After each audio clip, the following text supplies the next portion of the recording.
बीमारी हो गई, कोई मन से दुखी है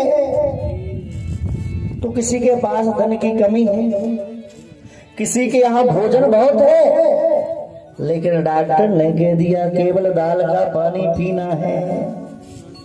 भोजन तो पर्याप्त है, धन रखा है, सब कुछ है, मिठिया हो मिठाई बनाते हो लेकिन का शुगर की बीमारी हो गई, इसलिए अब आप शुगर का स्पर्श नहीं करेंगे, ग्रहण नहीं करेंगे। अब उससे पूछो जो दिन भर मिठाई मिठाई में बैठे तो घर भर के डांटे खाने लीजिए मिठाई। अब बताओ क्या स्थिति बनती है व्यक्ति। कोई गरीब व्यक्ति है वो धन के अर्जन करने के लिए दिन भर लगा रहता है, मेहनत करता है, मजदूरी करता है, केवल काय के लिए कि केवल हमारे पास इतना धन आ जाए कि हम अपने बच्चों को पाल लें, पोषण करें, भोजन भी करें और उनका विवाह इत्यादि कर दें। तो वो भी लगा रहता है, उसको कोई टेंशन नहीं, दिन भर काम किया और नैवेद्य में कुछ नहीं है, 10 रोटी फटकारी अचार के संग और जाके सीधे लेट गए, अच्छी नींद आ रहा। अब देखो इनके पास धन नहीं है और नींद बहुत अच्छी आ रही, तो कहा धन बहुत है लेकिन कहा यार क्या बताए डॉक्टर साहब नींद ही नहीं आती, पैसा बहुत है परंतु नींद नहीं आ रही। तो किसी न किसी प्रकार से प्रत्येक व्यक्ति दुखी है और दुख का केवल उपचार एक ही है भगवान की चरण शरण। यदि हम भगवान की शरण में आ जाए तो सब प्रकार से दुख हमारा दूर हो जाए। आज वही नैमिषारण्य क्षेत्र में सोनगादी 88,000 ऋषि श्री सूची महाराज से निवेदन करते हैं, हे परमात्मा सभी प्रकार से कष्टों को हरने के लिए कोई साधारण उपाय बताइए, विशेष उपाय नहीं चाहिए। देखिए एक साधारण उपाय एक विशेष उपाय का साधारण उपाय बताओ, क्योंकि अब इतनी मेहनत नहीं होए, पहले जैसे ही मेहनत अब हो नहीं सकती। आप विचार करिए पहले व्यक्ति कहा 1000 वर्ष तक एक अंगूठी पर खड़ा हुआ तप कर रहा है, 10,000 वर्ष तक शरीर के ऊपर अंगूठा जम गए, बीमारों लग गए, फिर भी तपस्या चल रही। अब इतनी कोनों से कह दे सवेरे से शाम लो उपास हो रहे तो महाराज तुम वहीं बने रहो मर जाए, अब ज्यादा उपास को काम नहीं है। तो वास्तव में अब उतनी मेहनत होती नहीं, इसलिए साधारण उपाय बताए महाराज। कहा भैया साधारण उपाय तो एक ही है, श्रीमद् भागवत महापुराण का जो ज्ञान यज्ञ है, सभी प्रकार से त्रिताप को नष्ट करने वाला, सभी व्याधियों को हरने वाला, सभी प्रकार से मुक्ति दिलाने वाला, कलयुग में केवल संकीर्तन भगवान का नाम ही कल्याण करने वाला है। तो कहा फिर कथा श्रवण कराने लगे। नैमिषारण्य क्षेत्र में श्री सूत जी, शौनक जी बड़े चतुर थे, सूत जी वयोवृद्ध ना हो कि ज्ञान वृद्ध थे। देखो हमारे यहाँ 2 प्रकार के वृद्ध होते हैं, एक वयोवृद्ध माने बूढ़े, उम्र बहुत हो गई, पहले ऐसी उम्र नहीं रहती, इतनी उम्र रहती हजारों साल तक जिंदा है, यमराज भूल जाते किन खुलवा जाते हजारों वर्ष तक। और किसी को ले भी जाना है तो ऐसे नहीं कि डायरेक्ट उठा लाओ, आजकल तो पता ही नहीं पड़ा, कहीं घूम में गए थे पट उतर गए, टेका पड़ गए। पहले जय स्थिति ने बनती हाथ जोड़ के खड़े यमराज के दादा टेम होगा चल रहे हैं का, और उन्हें मना कर दी तो दम न बरतती, क्योंकि तप की शक्ति रहती थी। तप बल रचई प्रपंच विधाता, प्रत्येक व्यक्ति के पास तप की शक्ति रहा करती थी, हर चीज समय से चलती थी। गर्मी में गर्मी होती थी, ठंड में ठंड, बारिश में बारिश। ये हो क्या रहा है, विपरीत समय क्यों चल मनुष्य ने अपनी स्थिति परिवर्तित कर दी तो प्रगति ने भी अपनी स्थिति परिवर्तित कर दी। ये भी निश्चित है, हम यदि सही रास्ते पर चलेंगे तो प्रगति भी हमारे लिए सही मार्ग दिखाते हुए अपना पूर्ण योगदान करेगी, और हम विपरीत स्थिति में चलेंगे तो प्रगति तो फिर प्रकोप दिखाती ही है। आप वृक्ष लगाते नहीं, फल की इच्छा है, सभी प्रकार से किसी भी प्रकार से कोई प्रगति का सहयोग करते नहीं, दोहन जरूर करना है। एक बोर में पानी नहीं तो दूसरा फिर बोर कराता है, दोहन तो कर रहे, लेकिन वह पानी पृथ्वी के अंदर बचा कैसे रहे इसका उपाय हम करते नहीं, इसलिए परेशान है। आज वो स्थिति बनी। शौनक ऋषि ऐसे हजारों ऋषि थे जो चार बार सतयुग, त्रेता, द्वापर और कलयुग चौकड़ी कई बार निकल गई, उनको कछु ने भाव बुखार लेने आओ, ऐसे संत। लेकिन एक होता है ज्ञान वृद्ध, जिसके पास ज्ञान बहुत है लेकिन आयु कम है। ऐसे श्री सूत जी महाराज से निवेदन किया था, महाराज उपाय। तो सूत जी ने उपाय बताया। अब श्रीमद् भागवत का प्रारंभ हुआ। कहा सबसे पहले ब्रह्मदेव ने कहा नारद को श्रीमद् भागवत महापुराण 4 श्लोक में श्रवण कराई। तत्पश्चात नारद जी भ्रमण करते सत्संग की बड़ी महिमा है, और संत तो वास्तव में सत्संग ही करने के लिए निकलते हैं। तो नारद जी बेचारे सत्संग करने के लिए निकले। वृंदावन धाम अपार भजे जा राधे राधे। वृंदावन धाम धार जपे जा राधे राधे। वृंदावन धाम अपारे जपे जा राधे राधे। जपे जा राधे राधे, भजे जा राधे राधे। जपे जा राधे राधे, भजे जा राधे राधे।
भ्रमण करते करते नारद जी भूमंडल पर भ्रमण करते करते वृंदावन धाम पहुंचे।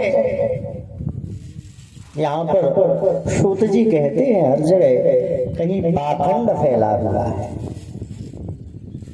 कहीं पापाचार दुराचार चल रहा है। पापम इति यस्य खंडम सह पाखंड।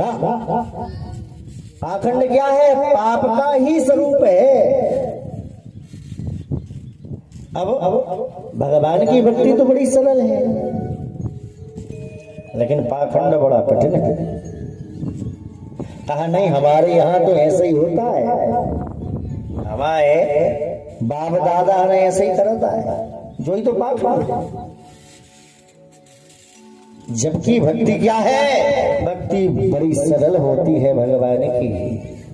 जिस प्रकार काम खेत में बोनी करते हैं चने की, तो चने का जो दाने का नोक होती है ना, वो नीचे की जा रही के ऊपर की तिरछी, इससे कोई मतलब नहीं, पौधा तो सीधे ही निकलेगा, है कि नहीं? तो ये है भक्ति।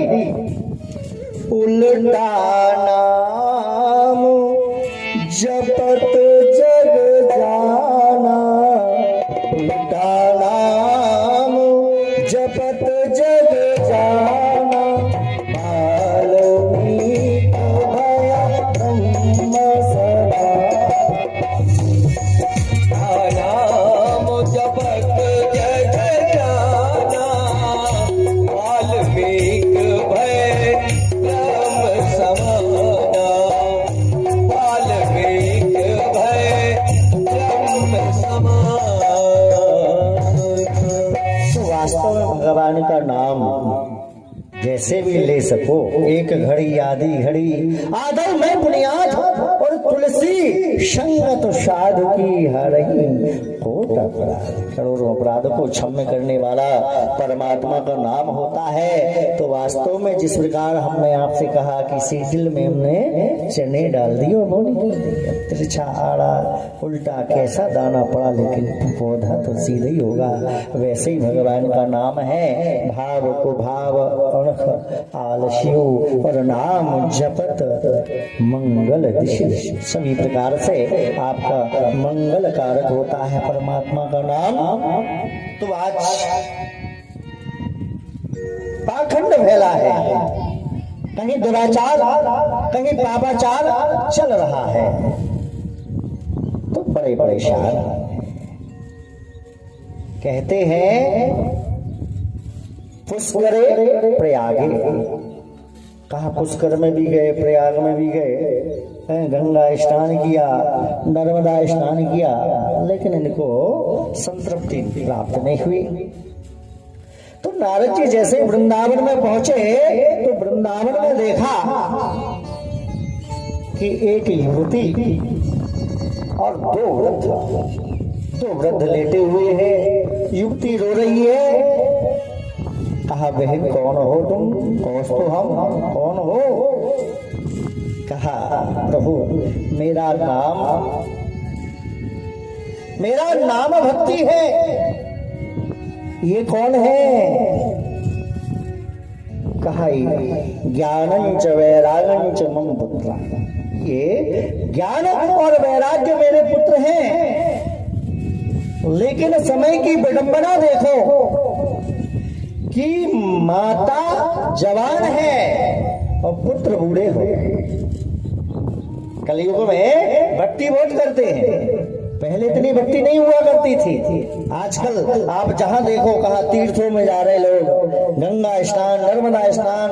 अभी आप देखते हो मास पूर्णिमा कोई विशेष तिथि पड़ जाए तो बेचारे दमोह से सागर से पैदल भक्ति जा रहे। तो ये भक्ति तो बहुत तीव्रता से बढ़ रही है, परंतु ज्ञान और वैराग्य नहीं बढ़ रहा, वो वृद्ध हो गए। व्यक्ति को ज्ञान नहीं है, वैराग्य उत्पन्न नहीं होता है क्या? क्षणिक वैराग्य होता है, वैराग्य उत्पन्न नहीं होता, क्षणिक वैराग्य होता है। तो ऐसी स्थिति में कहा ज्ञान और वैराग्य बुढ़े हो गए।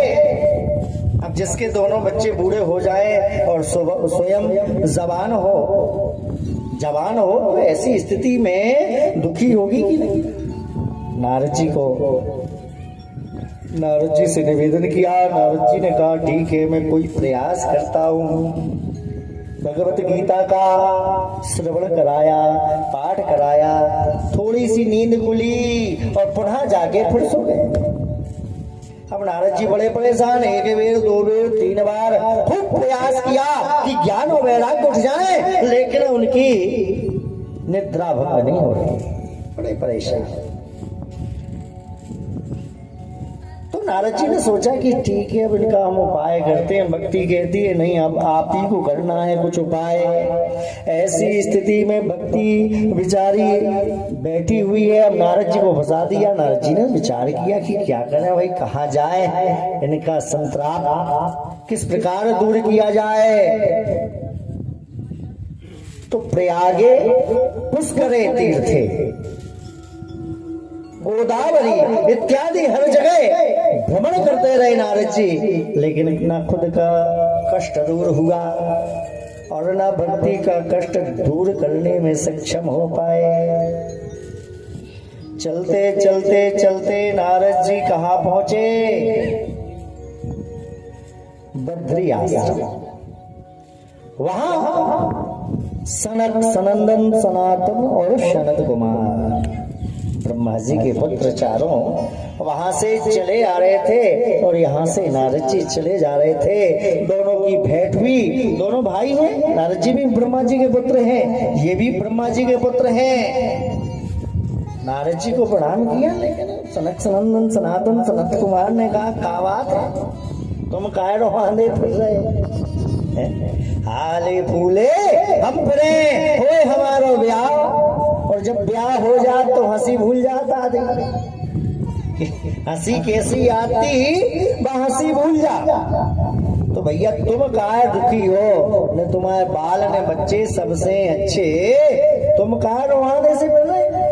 संत तो वास्तव में प्रसन्न चित्त होना चाहिए, दूसरों के सुख में सुखी और दूसरों के दुख में दुखी, ऐसा संतों का स्वभाव होता है। बड़ा कोमल हृदय होता है संतों का। तो आज वर्णन आता है, नारद जी से पूछा तुम कहाँ दुखी हो, और संतों की तो आजकल हो रही आनंद, चुपर चुपर के बाबा खावे और जिनके ढोर लमो, कोई व्यवस्था ही नहीं। अबे हमारे जजमान कहते हैं जदरी को पिया घी की महाराज, तुम्हारे सामने धर दे। हमने कहा ठीक है, कहीं एक में नहीं 2 में भरो है। हमने कहा एक बढ़ा जाए तो दूसरी खोल दे, चिंता नहीं करिए, सब व्यवस्थाएं हैं। तो वास्तव में संत दुखी हो ये अच्छा नहीं, क्योंकि संत मोह और माया से परे होता है।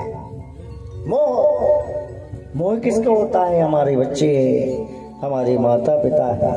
मम ये मेरा है, इससे व्यक्ति के लिए मोह होता है।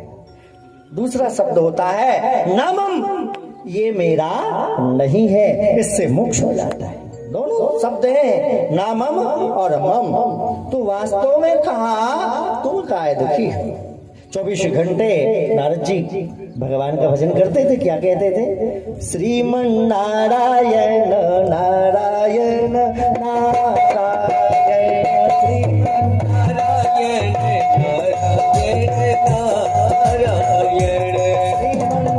नारायण नारायण, श्रीमन नारायण नारायण नारायण नारायण नारायण नारायण नारायण नारायण नारायण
घंटे हरि का स्मरण करता रहता हो, भगवान के नाम का संकीर्तन करता रहता हो, उसके लिए किसी प्रकार का कोई ताप परेशान कर सकता है क्या?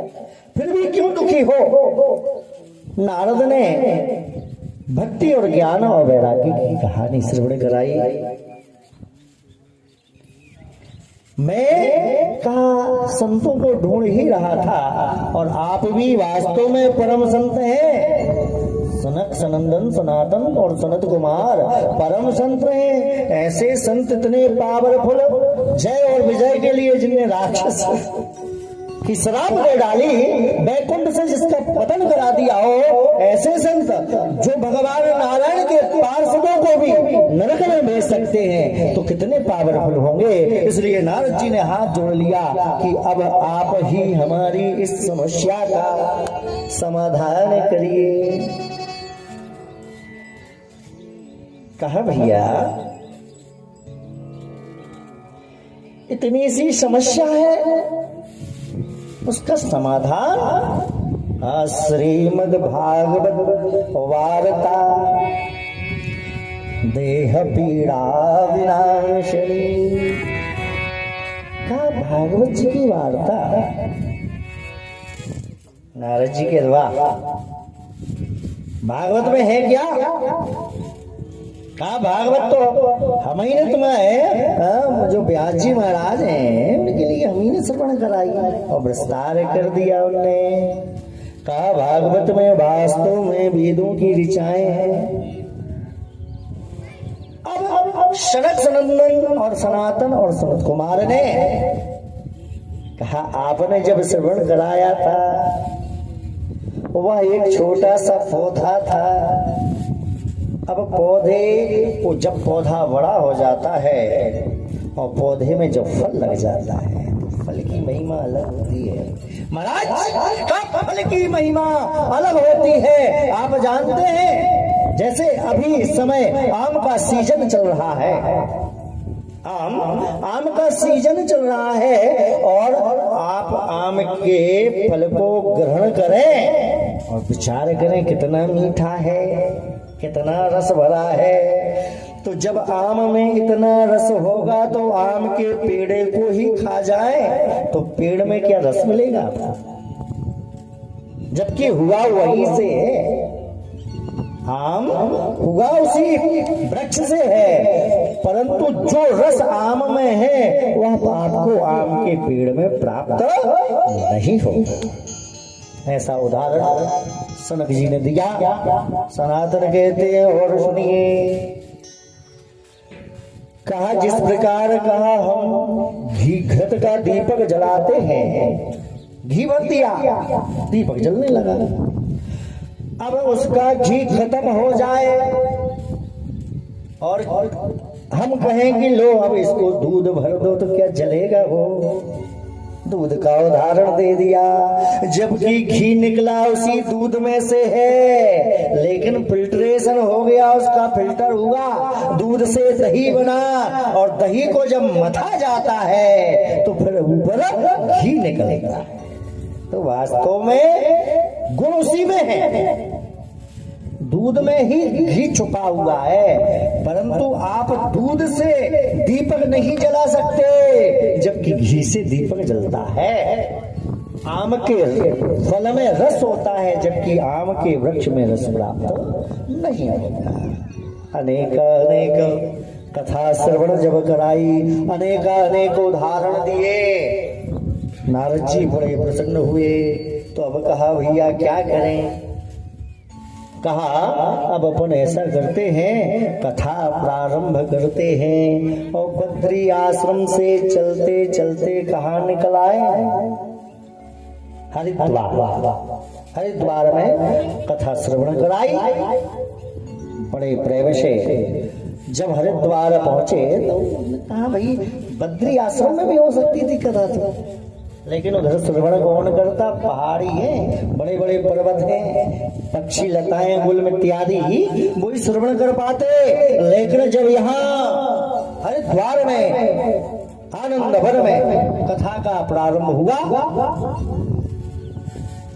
सौनक इत्यादि ऋषि, वशिष्ठ जी, विश्वामित्र जी, बड़े बड़े संत महात्मा, सबका आगमन हो गया, सब आते जा रहे, कथा प्रारंभ हो चुकी। भगवान के श्री चरित्र का जब सनक, सनातन और सनत कुमार चारों ने कथा, अब अगर बद्री आश्रम में होती तो कथा सुनावे वाले चार थे, सुनवे वालों एक ही नारद था, लेकिन जब यहाँ कथा हुई तो चारों सुना रहे और सुनने वाले हजारों की संख्या में संत समागम हुआ। भगवान के श्री हरि की जब चर्चा प्रारंभ की जाती है, धीरे धीरे कहा पूरा क्षेत्र भर गया। उसी में माता भक्ति का प्रादुर्भाव हुआ और ज्ञान और वैराग्य, जो बुढ़े थे, बूढ़े थे, जवान हो जाते हैं, ऐसी भगवान के चरित्र की महिमा है। बोले वृंदावन बिहारी लाल की जय हो। महत्व श्रवण कराने लगे। कहते हैं कथा किस प्रकार सुनना चाहिए, कथा कैसी सुननी चाहिए। आजकल तो बड़े विचित्र सुनो। एक सेठ जी गए कथा सुनवे सत्संग करने के लिए, तो एक दिन उनका छोटा सा बालक ना, हम भी चल रहा पापा पापा शास्त्र कहता है पिता, तो पिता ने कहे पापा पापा हम चल रहे, अब पापा के संगे चलो मोड़ा। उस दिन कथा में गुरु बाबा श्रवण करा रहे कि गौ माता यदि कुछ खाती हो तो उनको हटकना नहीं चाहिए, रोकना नहीं चाहिए। माँ ऐसे दो जने बाप और मोड़ा। वैसे ब्रह्मा जी ने पुत्र नाम रखा है, मोड़ा टुरवा जी नाम ही लगे पुत्र। पुत्र जो पिता को पुनरावर्ण नामक नरक से मुक्त करा के सदगति करा दे, वो पुत्र है। औरत पुत्र कहलाता है। जो माता पिता की चरणों में सेवा करता है वो औरत पुत्र है। जिन्होंने माता पिता की सेवा की उन्हें तीर्थ किए ना किए, उनको तीर्थों की आवश्यकता नहीं है करने की, क्योंकि माता और पिता के चरणों में समस्त प्रकार के तीर्थ व्याप्त होते हैं। जिन्होंने प्रभु के भजन किया उन्हें और कार्य करने की आवश्यकता नहीं है। जिन्होंने गंगा जलपान किया उन्हें अन्न कुएं का नीर पिए न पिए, ये प्रभु की कृपा है। तो वास्तव में आज पुत्र आगे आगे, पिता पीछे पीछे। कथा में कहा सुना तो गुरु बाबा ने कि गौ माता कछु खात हो, तो उनको हटको ने रोको ने। कहा क्यों? कहा गौ माता के शरीर में 33 करोड़ के देवता निवास करते हैं। यहाँ तक कि गोबर में माता लक्ष्मी का वास होता है, इसलिए तो गोबर से लीपा जाता है। दोनों ज्यादा लक्ष्मी चांद है तो गोबर से लीपो। अब घर घर डाल से लग गए, गोबर कहाँ फेरे, गोबर कहाँ फेरे, कई तन नकलीफ दे। तो आजकल की तो स्थिति दूसरी है। कहो हाथ में पहले पनी पेन है फिर गोबर उठे। अब जब ऐसी स्थिति, कई गुरु जी कुंडली देखो बहुत हैरान है, धन तो बहुत आता है परंतु ठहरता नहीं। अब कैसे ठहरे कहाँ, जब धन की देवी लक्ष्मी से तुम इतना द्वेष करती हो, इतने तुम्हारे हाथ बसान लगा तुम गोबर में, तो कैसे लीला बना। तो वास्तव में कहा गौ माता कुछ खाती हो तो उनको रोकना नहीं चाहिए। जैसे ही कहा कथा सुनी और चले आ रहे, आगे आगे चले जा रहे। बालक पीछे पीछे, पिता इनके ही घर में एक पुराने से पूरा में गुड़ धरो और गौ माता लप लप करके खा रही। क्या होता मोड़ा के वाह हे गौ माता, आज तो हम लोगों के भाग्य का उदय होगा, पुण्य होगा, बहुत अच्छे से ग्रहण करो। दद्दा के कारे अंधरा फूट गई कटोरी, दिखा नहीं रहो, सब लोग खाजे है। सबरो गुड़ खाजे है, जबरो के कहा पिताजी अब भाई तो अपन ने कथा सुनी कि गौ माता यदि कुछ खाती हो तो उनको रोकना नहीं चाहिए। कहा बेटा कथा ऐसी नहीं सुनी जाए, हम हमारी जीवन कड़गो सुनत सुनत हमें न चढ़ो रस। तुम्हें एक ही दिन आ गए और सबरो रस चढ़ गो। कहा कथा ऐसी नहीं, कथा कहा पल्ला ढार सुनी जाती है। वो तई सुनो और जब उठो सो कपड़ा झराओ, संगे मई कथा झराओ और घर को चले आओ। ऐसी कथा श्रवण करने से कोई लाभ नहीं होता जीवन में। कथा को हमारे हृदय में विद्यमान कीजिए, राधा रानी के चरणों को, तब जाके कल्याण होगा। अन्यथा कहा पंडित जी भी घर घर कथा सुना रहे, खूब कथाएं हो रही, जहाँ देखो मई कथा और कथई में लड़ पड़े। कई गुरु बाबा घर घर फिरे, देव दीक्षा देव, तो तुम्हारी जो गति होने से होए, हमें तो धोती कुर्ता दीक्षा ले ले और धोती कुर्ता जल्दी दे दे। ऐसा यही तो पाखंड है। वास्तव में उनने कहा नहीं, नहाने से क्या होता है, शास्त्र सम्मत है कि भाई सुबह स्नान करो, सूर्योदय के पहले स्नान करो, लेकिन कहा नहाने से होता क्या है, कोई लाभ नहीं होता है।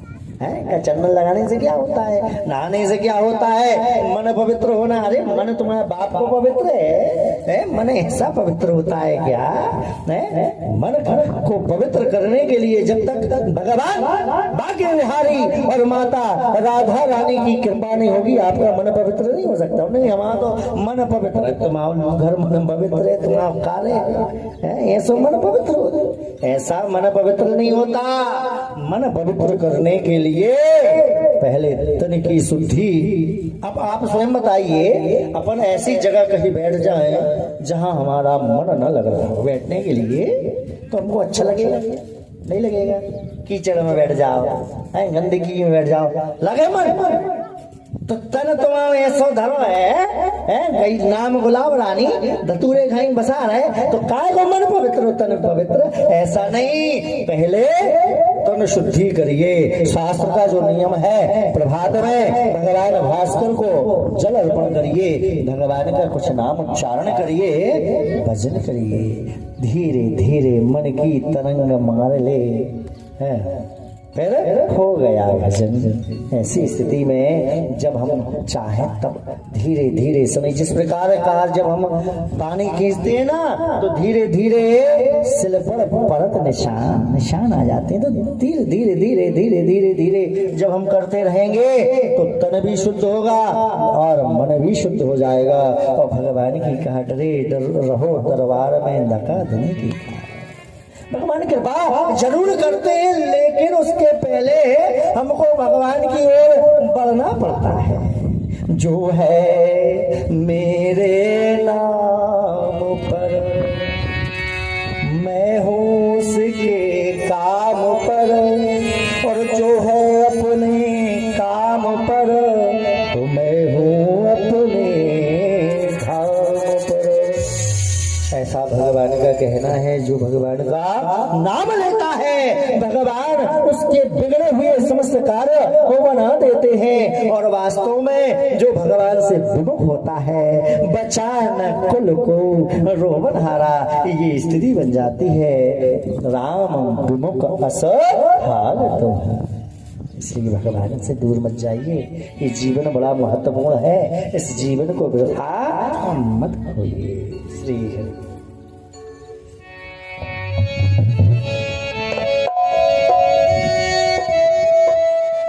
राधे श्री राधे। राम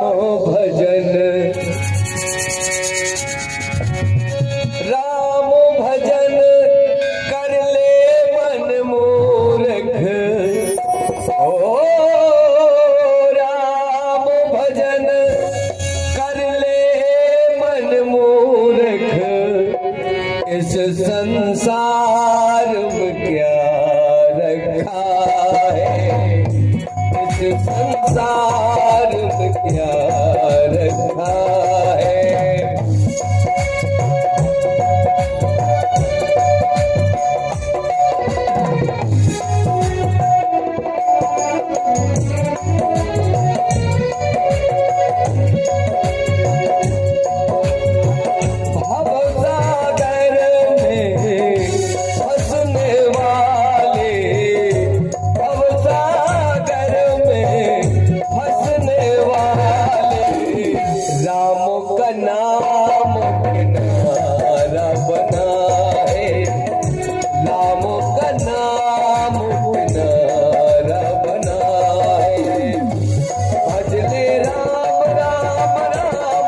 सीताराम राम राम भजले राम राम राम सीताराम राम राम राधे श्याम श्याम श्याम राधे श्याम श्याम श्याम राधे श्याम श्याम श्याम राधे श्याम श्याम श्याम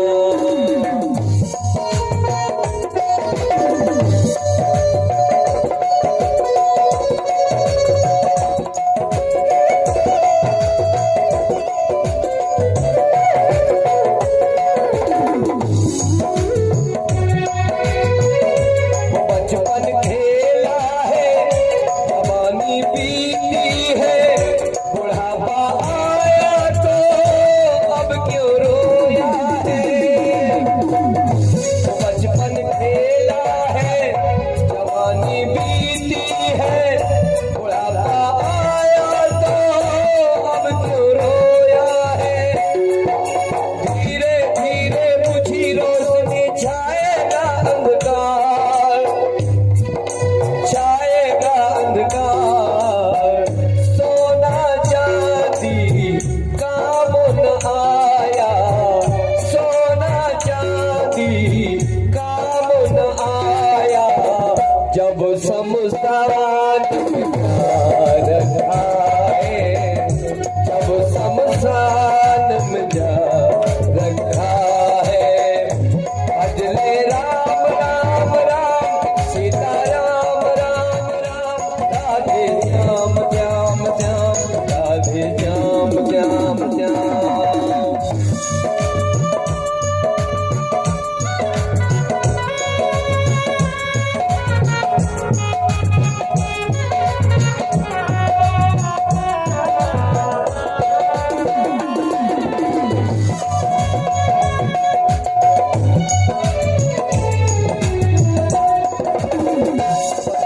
मोहों में बदलती शामों में क्या हमने खोया है क्या हमने पाया है बदलती सुबहों में बदलती शामों में क्या हमने खोया है क्या हमने पाया है वास्तव में हमने क्या किया है पुण्य कभी भी किया न हमने हमने किया है पाप हमने किया है पाप तो क्या होगा जिन बीजों को बोया हमने जिन बीजों को बोया हमने अब किस्मत में वो पक्का है अब किस्मत में वो पक्का है भजले राम राम राम सीता राम राम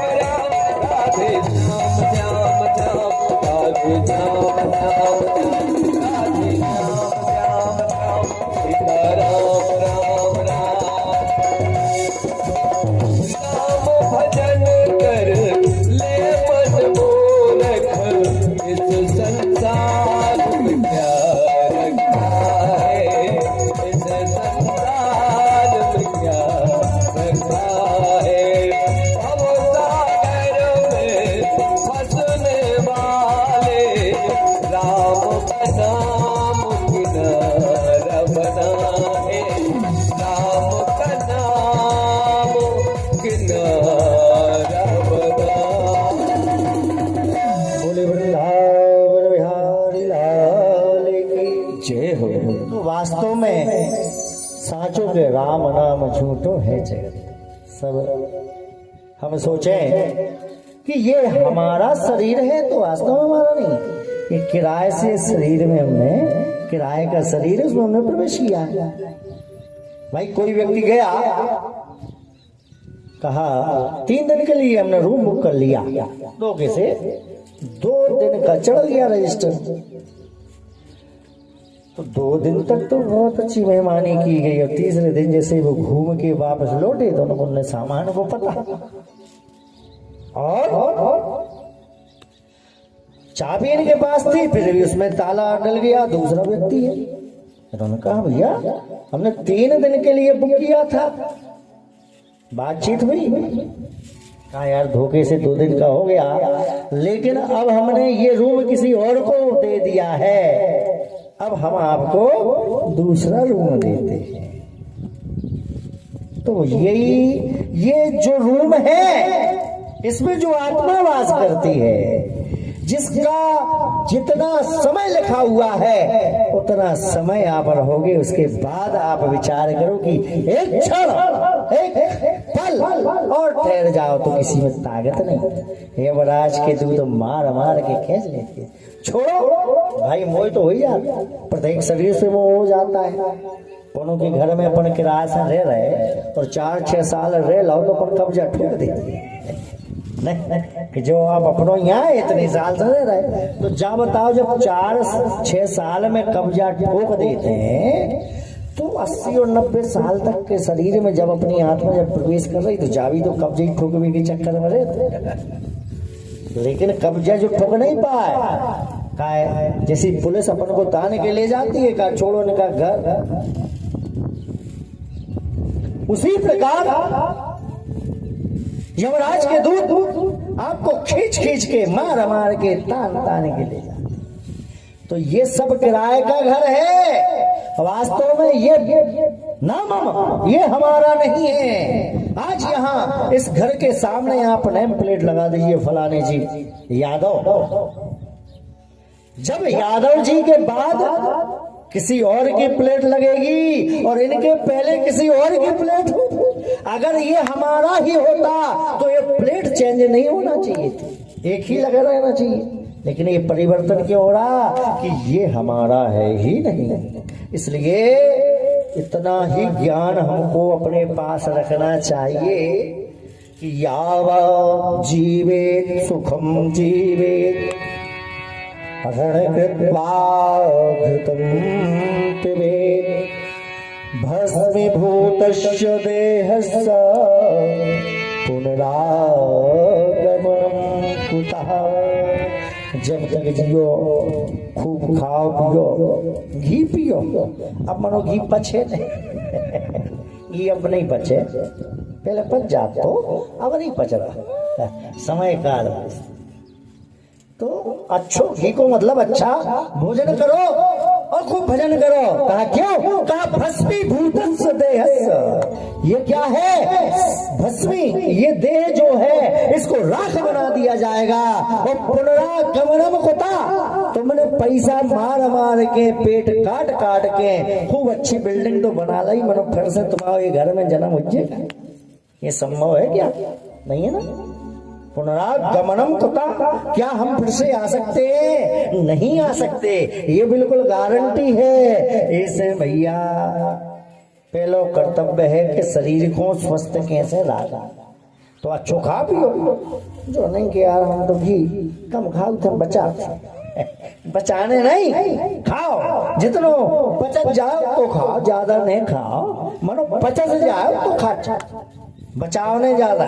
बचावे अचावे के चक्कर में कुछ हो तो नहीं है, जो टक को दर हाथ से होगा काम, धरोरे सबरो घी और सबरे धरे रहे, ऐसे खात पियत रहो भूखे भजन ने होए गोपाला, जाटरी मुल्ली बाडरी माला, खूब खा पियो।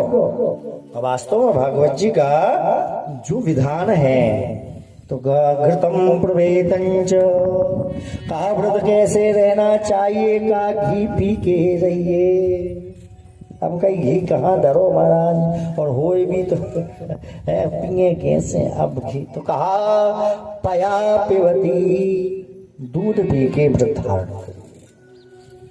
कहा दूध पी के व्रत धारण करिए। कहा महाराज इतनी गुंजाइश नहीं है अपने, दूध पीवे के बाद आधा घंटा में फिर प्यास लगेगा, तो कितनों दूध पिए, तो कहा फिर फलम आहारम कृत्वा, फल का आहार करो। मनो शास्त्र ने कही फल को आहार अल्पाहार, अब अपन क्या कर पूर्णा आहार।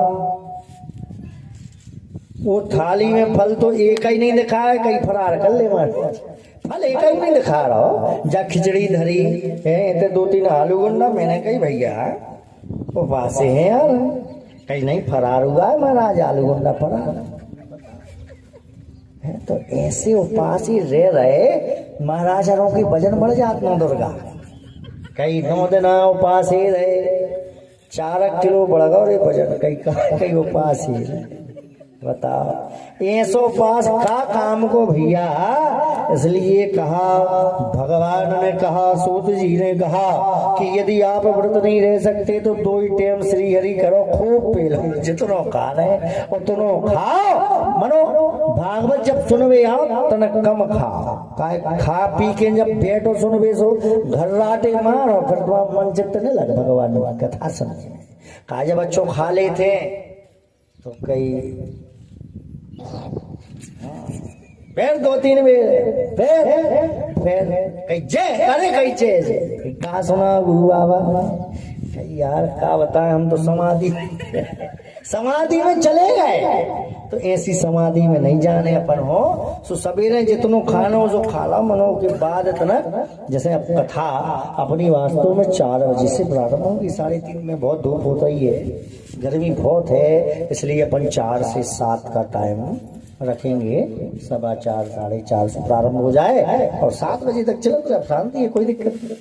तो वास्तव में कहा ये विधान है लेकिन अगर उपास ही नहीं रह पा रहे तो खूब खाओ लेकिन भैया कथा में अच्छी चित्त से सुनो क्योंकि कथा श्रोता वक्ता ज्ञान निधि। जब कथा राम की हुए आपने ये जो श्रीमद् भागवत महापुराण आप श्रवण कर रहे हो वास्तव में जानते हो कि कथा सुनाने वाला कौन था। कथा सुनाने वाला वो था जिसको भगवान ने गर्भ में ही दर्शन दे दिया था।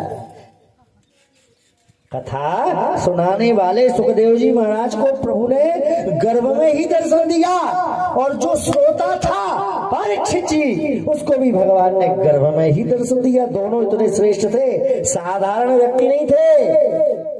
कथा तो सुनने और सुनाने वाले दोनों एक से होना चाहिए। वास्तव में जैसे भगवान हनुमान जी महाराज हनुमंत लाल जी जहां जहां भी कथा श्रवण करने जाते हैं तो कहा भगवान की जब कथा होती है तो बार बार परिपूर्ण लोचनम कहा नेत्रों से अश्रुपात होता जा रहा है। और भगवान की कथा जबकि हनुमान जी तो विशेष ज्ञानी है कई कितने ज्ञानी का अतुलित बलधाम स्वर्ण शैलाभ देहम धनुजो वन विशालम ज्ञानी नाम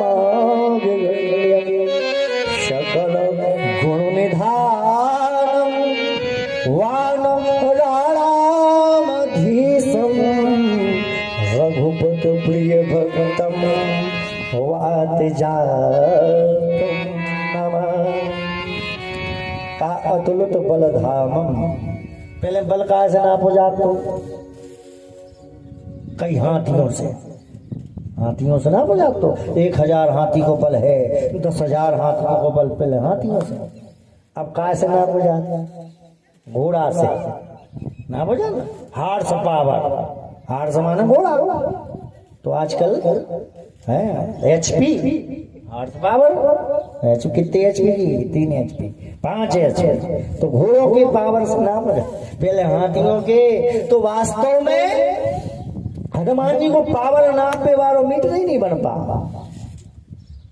कहा 1000 हाथियों में जितना बल होता है उतना बल ऐरावत हाथी में होता है और 10,000 ऐरावत हाथियों में जितना बल होता है उतना इंद्र में बल होता है। इंद्र भी साधारण नहीं होता इंद्र भी साधारण नहीं होता। और कहा 10,000 इंद्रों में जितना बल है वो तो हनुमान जी की छिंगरिया में बल होते। तो अब इतना बड़ो मीटर तो है ही नहीं दोनों के। ऐसे उनने कह रही अतुलित तो बलधाम भैया अनंत कोट इन्फिनिटी अनंत इससे आगे कोई बल नहीं है। तो कहा बल अब कई चुन में ज्यादा ताकत होते मोटो ताजो होते तो बुद्धि से पैदल हो नहीं जितने क्षमा करी कहीं ज्यादा मोटा ताजो सो की बुद्धि नहीं चले जाता है। मनो इनकी बुद्धि भी श्रेष्ठ बोली वृंदावन बिहारी लाल जय ज्ञानियों नाम गण्यम, ज्ञानियों में सर्वश्रेष्ठ अतुलित बलधाम। कहा देह कैसी है, कहा स्वर्ण की तरह चमकती है। तो वास्तव में ऐसे हनुमान जी महाराज हैं। और जब वो कथा से इतना ज्ञान होने के बाद भी कहा अश्रुओं से, नेत्रों से अश्रुपात होते रहते हैं, वो उनको फल प्राप्त होता है कथा श्रवण का। कथा सनौतिया गाय चल तो पारी काटता नहीं कहीं बताओ क्या सुना रहे ले भैया कतईयों काट दो सुपारी। कहा श्रोता, 3 प्रकार के उन्होंने बताया। श्रोता हनुमान जी महाराज, पर सोता अब टिकोनो नहीं है। टिकोनो होती तो घूंघट माता है तो ऐसी टिकी। अपन सोच रहा बहुत चित्त से कथाएं सुन रही है, पता ही नहीं पड़े कबे जे हो गई। तो कहा सोता, और तीसरो होते सरोता, जैसी सुपारी काट वैसी कथा क्या सुना लगे। तो वास्तव में 3 प्रकार के श्रोता होते हैं। तो अपन को पहला श्रोता बनना है, सोता नहीं बनना। क्योंकि होता क्या है, जो कथा में सोता है तो जब जयकार होती है, जब जयकार होती है तो हमारे शरीर से नेगेटिव एनर्जी बाहर होती है, भागती है, पाप हमारे दूर होते हैं। तो कहाँ जाते हैं वे, जो सोता है उसके ऊपर प्रवेश कर जाते हैं। इसलिए अलर्ट होके भगवान की कथा सुनिए, भगवान आपका निश्चित रूप से कल्याण करेंगे। तो ये महत्व की कथा, चूंकि आज कथा थोड़ी सी लेट प्रारंभ हुई, इसके बाद में कथा के महत्व में आत्मदेव की कथा आती है, श्रवण कराते हैं। तत्पश्चात आज कहा आत्मदेव नाम के एक ब्राह्मण थे, बेचारे बड़े परेशान, विद्वान थे, सर्वज्ञ, ज्ञानी, बुद्धिमान, धर्मज्ञ, धनाढ्य, धन की भी कोई कमी नहीं, बुद्धि की भी कोई कमी नहीं, सब कुछ था। लेकिन पत्नी बड़ी खतरनाक थी। कहा कलह प्रिया, कलह करने वाली पत्नी। को तुम काम की कह दे सो गई, आज तो करे आई फिरा रही, पांव फिरा रहे। तुमने कहूँ कह दे कि तुमने जो काम कर दे फिर तो इतनी पीड़ा हुई भाई शरीर में कि अपन खुदा ही कहें कि हम ही कर लाए, तुम रह दे। और कलह प्रिया, कोनो से लड़ाई ये दे सो ऐसे एनर्जी आ जा जैसी हाथ पावर घुसका के भीतर है, लड़वे में एक नंबर। बहुवाचालम, बोलने में बहुत तेज। खैर माताओं की तो प्रकृति की और माता सरस्वती की कृपा है, मैया ने बोले भी में कमी कबाऊ नहीं रहा, बोले भी में तो एक नंबर 24 घंटा बोलत रहे। हमारे कतकिया पे गुंड में पानी भरे, मूल पे धरे, और दूसरी मिल गई सही तो गुंड के ऊपर एक कसेड़ी धरी ने खींच पड़ी पनवेश कुछ नहीं, आध घंटा लो बते याद रहे उन्होंने।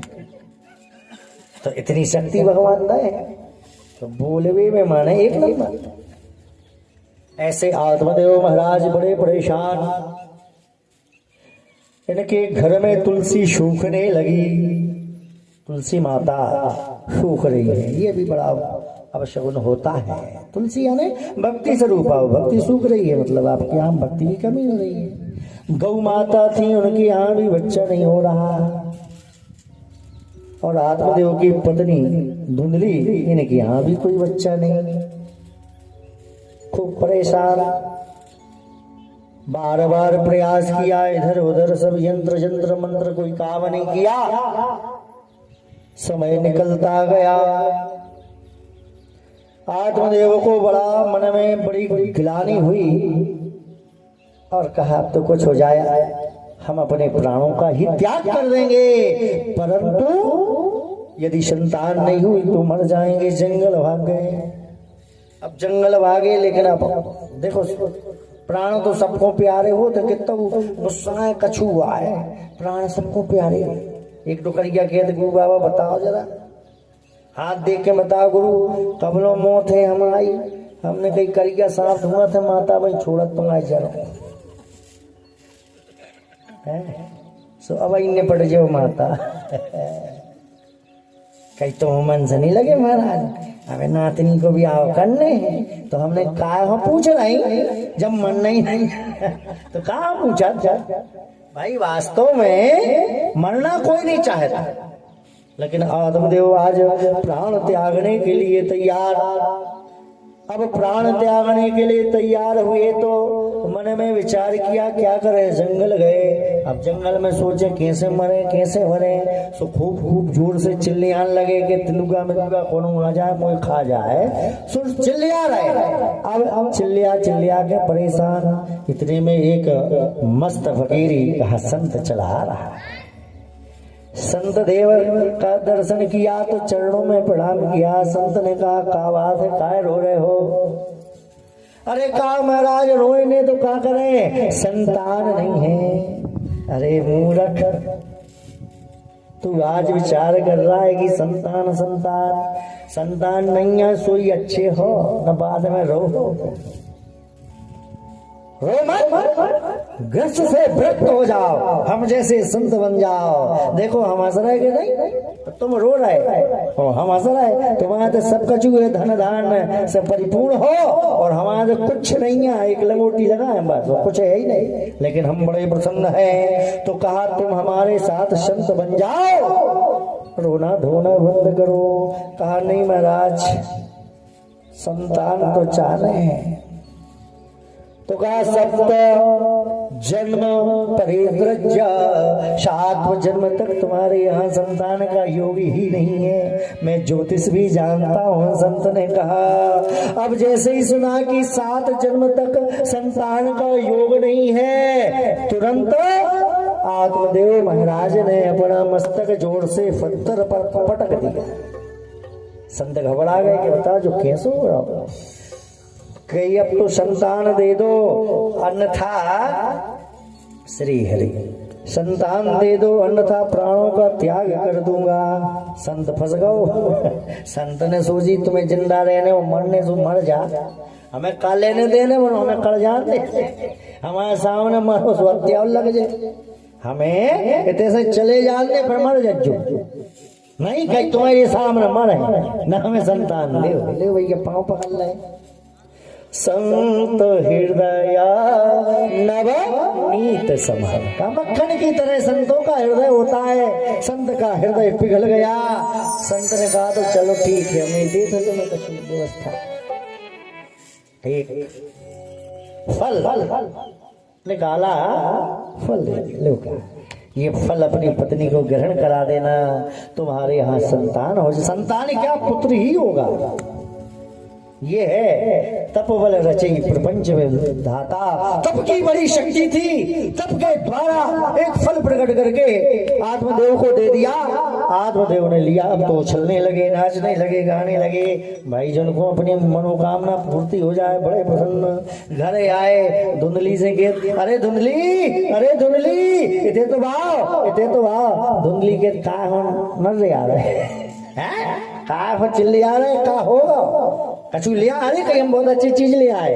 धुंधली के का 9 लखा हार ले आए, क्या ले आए? अरे कहीं जो देखो फल ले आए। अरे कहीं तुम आई जे हो जा महाराज, तुमने सुधर हो। ये तो सब फल लेके आए और उतने दूर से चिल्ले आ रहे। कहीं जो बेटा धुंधली साधारण फल लो ही, जो वो फल आए जिससे पुत्र उत्पन्न होगा, ले तुम जल्दी खा जा। धुंधली के का बता कैसो फल ले आए, कौन जादू टोना तो नहीं ले आए करवा के न हमारा मुंह बंद हो जाए। हम अब चिल्ले आउते हैं 24 घंटा, हमें तो ऐसे ले आए कछु करा करू के फूंक फाँक के ले आए। लगता हमने कहा, मन में सोच रही अरे कहा दे दी फल, हम ग्रहण तो कर लेंगे। अब जब पुत्र ही हो जो अच्छो पुत्र तो सफर खोल रहे हैं, पहले स्नान कर ले, भगवान का पूजन कर ले और पूजा करने के बाद ग्रहण कर दो और अच्छो मोड़ा हो जाए। आत्मदेव के मन में शांति का धुंधली सुधर गई है, अच्छी बात कर रही है। आत्मदेव निकल गए। धुंधली ने अपनी एक पड़ोसन को बुलाओ, कहीं सुनो जी कहीं का कहीं जी भाई कोनो बाबा से फल ले आए, कहीं फिर कहीं भी कह रहा है खा ले उसको पुत्र हो जाए, लड़का हो जाए। अरे कहीं सही, हम बिल्कुल विश्वास नहीं करें बाबा माँ बाप ऐसे कहाँ के पाल ऐसे होने लगे तो ले भैया इनके मन में कहा हो भी सकत है, कहा सिद्ध संत रे थे कोनो कोनो तो हो भी सकत है, तो कहा हुज्जे मनो तुमने फिर सोची जब बच्चा हुज्जे सो कितनी पीड़ा हो, पीड़ा कितनी, प्रसव पीड़ा माँ ही जानती है, इसलिए तो माँ का स्थान संसार में कोई दूसरा ले ही नहीं सकता। माँ की महिमा वेदों में गाई गई है, माँ तो माँ होती है, तो कहा कितनी प्रसव पीड़ा होगी। कहा बहुत कई जी हमने सुनी है कि सुखदेव महाराज तो 12 साल लो रहे थे पेट और ये कई मर गए, हमारा तो जीवन ही नष्ट हो जाए। अरे सिद्ध फल आए जो और इनने हमने खाओ को 12 साल तक जो मोड़ा पेट में रहो तो हम तो मर ही जे करें का, हम नहीं खाए। ले भैया भाईचारों की तो बातें अनोखी हो, तो हमने इतना सृजा था कि ऐसा लगा जो फल मार फेर दे तुरंत फेर। हम नहीं कहा था कितनी तकलीफ कितनी।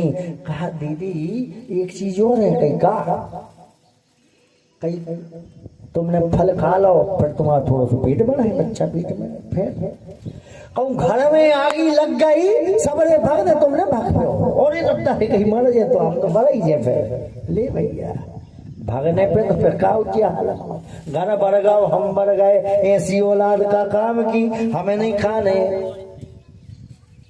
कहा फिर ऐसो है चलने पे हो फिरने पे हो, भोजन भी अच्छे से, हम तो भैया भोजन हम त्याग नहीं सके चाहे कुछ हो जाए। जो कहा थे प्रपंच, इतना प्रपंच बताओ कि उनकी औलाद की कामना ही खत्म कर दे। तो माताएं तो ऐसी हो तो जोन हो चाहे जब चाहे ठिकाने लगा देती, वो फल को लगा लो ठिकाने के, वो मर गए बेचारो हाथ में देव पाँव पकड़ पकड़ के संत के और इन्हें लगा लो ठिकाने। अब सखी तो चली गई के खा के। अब हुआ क्या, समय बीता, थोड़ी देर में इनकी छोटी बहन आ गई। बहन से कहा बहन काका होगा जीजी, कई जो तुम्हारे जीजा फल ले आए कह रहे हैं जो खा ले तो बच्चा हो जाए। अरे हाँ ऐसे होते क्या चीज फल बात सही लगी तो तुम सही जीजा की बातों में यार। वो वास्तव में छोटी बहन की पूरी दृष्टि काय पे थी, बड़ी बहन की जायदाद पे। इनके बाल बच्चे ने उनमें सो जायदाद पूरी अपनी कहाई। कहीं जीजी फिर ऐसो करो बच्चा तुम्हें चाहने कदे को बच्चा होने के फल बच्चा न हुए तुम्हारा जीजा लड़ है तो कहीं ऐसो करो जो फल तो तुम्हारा तो गैया है एक भी बच्चा नहीं हो यही उखवा दे। बहन हो तो ऐसी 1 मिनट में फल को हिसाब बन गो, पट्टे से फल खुआ दो तो माता के लिए। और कहा देखो जी हम आए थे सोई होने हैं बाल बच्चों 4-6 तो हैं पहले से, एक और होने हैं भाई। और वो लड़का जो हुए वो हम तुम्हें दे धीरे से तुम बता दी क्योंकि हमारी पुत्र धुंधली कहते हैं ना मूर्खाना है। इस मूर्ख ने क्या किया, अपने पति को धोखा देना प्रारंभ किया। एक कपड़ा बांधो धीरे से दूसरो धीरे धीरे तकिया बांध लो पेट में और पति से के वह देखो अब बच्चा हो गई वालो है। धीरे धीरे समय पति बेचारो मर गो, फल फूल खोआ मानो क्या ये तो संसार की रीति है, इनको कोई समझाने वाला नहीं है। आज धुंधली का समय आया, जैसे ही बहन के यहाँ पुत्र का जन्म हुआ तुरंत लाके धुंधली के पास रख दिया। धुंधली ने पेट के जो तकिया मकिया फेंके माया और लेट गई। इतने में आत्मदेव आ गए, कहा देखो पुत्र हो गया, अब तो पुत्र रत्न की प्राप्ति, पूरे गांव में मिठाई बांटी। बड़ा प्रसन्न आत्मदेव, ऐसे ब्राह्मण देवता प्रसन्न हुए। थोड़े समय बाद गौकर्ण का भी जन्म हो गया। गौ माता के यहाँ भी बच्चा हुआ जिसका नाम गौकर्ण रखा गया। गौकर्ण केवल कान गौ के समान थे, बाकी पूरा मनुष्य था। सब ब्राह्मण देवता आशीर्वाद देते हैं कि वाह रे आत्मदेव, आपका तो भाग्य का कैसा उदय हुआ कि बताओ आपकी गैया भी पुत्र जन्म दे रही है, आपके यहाँ भी पत्नी के यहाँ पुत्र का जन्म हो गया। बड़े प्रसन्न आत्मदेव धीरे धीरे कहते हैं। आत्मदेव ने अपने गैये के बछड़े का नाम क्या रखा? गौकर्ण जो हुए थे तो कहा केवल कान गैये जैसे हैं इसलिए इनका नाम गौकर्ण। धुंधली तो अरे हमारे मोड़ा को नाम तुमने डरी हो दल्ला एक बहुत गज्जा के उनको दल्ला अच्छा दल्ला, हमारे मोड़ा को तो हम ही धरे। आजकल तो तुम आप सब जानते हैं कि बच्चा हुआ नहीं कि नाम पहले से तैयार। पति पत्नी लड़ रहे, इंटरनेट पे ढूंढ रहे, नेट पे नाव का धरने, कहीं 20 मोंटी तक्षक। अब जब सांप नाव धराई लाओ मोड़ा को तो वो डसे के नहीं बड़ा हो। ऐसे नाम जस नाम तस गुणा, अच्छे नाम धरो। पहले गोविंद, मुरारी, माधव, कृष्णा, नाना प्रकार के नाम रखे जाते थे। अब आजकल नाव कैसे धरे जाते? कहीं मोंटी 20 अब बताओ सांप धल्ला तो मोड़ा को नाम वो क्या करे? ऐसे नाम सारहीन नहीं होना चाहिए, कुछ उसका अर्थ तो हो। आज धुंधली के धम धर है मन को नाव कई धुंधकारी, धुंधली को मोड़ा धुंधकारी। ले भैया नामकरण संस्कार पंडितों की आवश्यकता ही नहीं पड़ी, धुंधकारी नाम रखा। अब धुंधकारी जैसे ही बढ़ो तो वो तो धुंधकारी ही आए। छोटे छोटे कीड़ों को पकड़ के उनकी लाने का कर दे, कांटे गुच्छ दे, छेद दे। स्कूल जाए सो मोड़ी मोड़ो मारो चालू करो। चोरी करना प्रारंभ किया धीरे धीरे। ब्राह्मण देवता बड़े परेशान।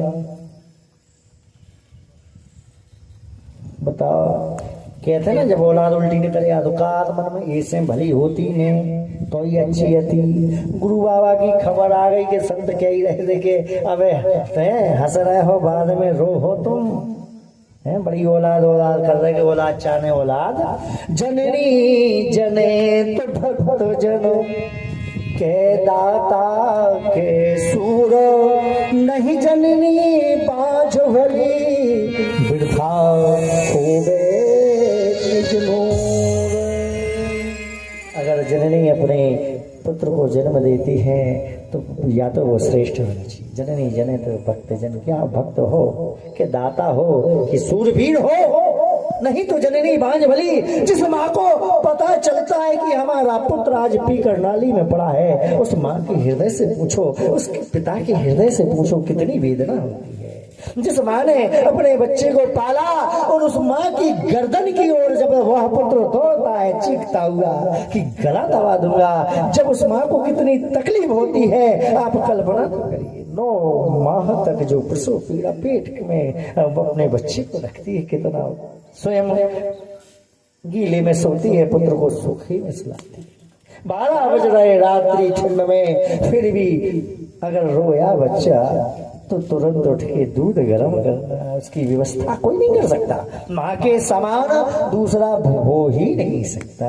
आज उसी माँ का जेवर बेचने लगा धुंधकारी। आत्मदेव को बड़ी गिलानी हुई। गो कर्ण ने विचार किया कि अब जो तुम मारो चालू कर रहा है, कोनो दिन कहो हमें निपटा दे।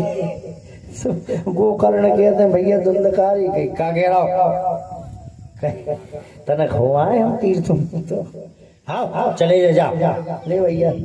गोकर्ण चले गए। अब धुंधकारी के पिता आत्मदेव जंगल की ओर प्रस्थान करें। आत्मदाह करने के लिए आत्महत्या।